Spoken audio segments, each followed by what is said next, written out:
Hi friends, Rebecca here, the Dragon Librarian from Farmington Community Library, and I have my pal Calla here with me today to talk to you about some really great books that I think you might like.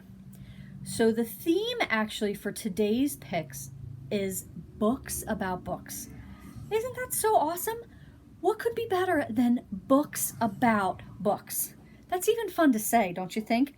Books about books. Books about books. You want to try saying it? Oh well. Anyway, the first book I'd like to talk to you about is called Sorcery of Thorns, and this is by Margaret Rogerson.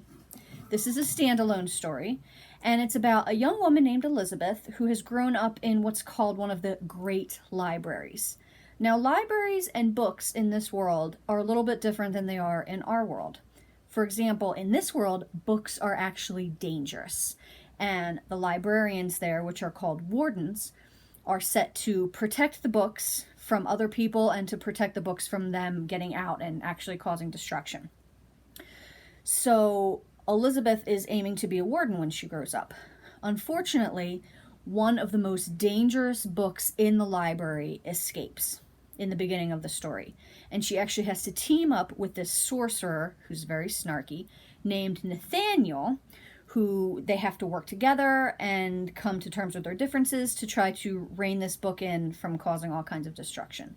It's a really great book. It has a lot of different themes. It has some mystery, it has adventure, it has some romance.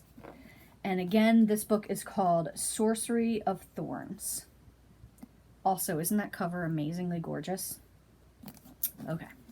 Next book is called Words in Deep Blue, and that is by Kath Crowley. That is also a standalone book. And this book is about this young woman named Rachel who has a crush on her schoolmate Henry. The day before she's getting ready to move away with her family, she leaves a letter telling him how she feels in his favorite book in the bookstore that his family owns. Unfortunately, he never answers, he never responds, she never hears from him again. Until years later, she has moved back to town and begins working at that same bookstore with Henry. She's moved back because her brother has actually recently died, and Henry and Rachel have to work together, come to terms with all the issues in their lives that are keeping them apart, and figure out a way that maybe they can get back together. Like I said, Rachel is dealing with the death of her brother. Henry is dealing with the fact that his family is financially losing on the bookstore and they may have to sell it. This book is fabulous because it talks about the importance of books and stories, but it's also about death and loss, and most of all, it's about the possibility of second chances, which I think is just wonderful. Let me read you just one little tiny bit of this so you can see how great it is. Books are special, Rachel, Henry said. Books are important. Words are important. Words matter, in fact. They're not pointless, as you've suggested. If they were pointless, then they couldn't start revolutions, and they wouldn't change history. If they were just words, we wouldn't write songs or listen to them. We wouldn't beg to be read to as kids. If they were just words, then stories wouldn't have been around since before we could write.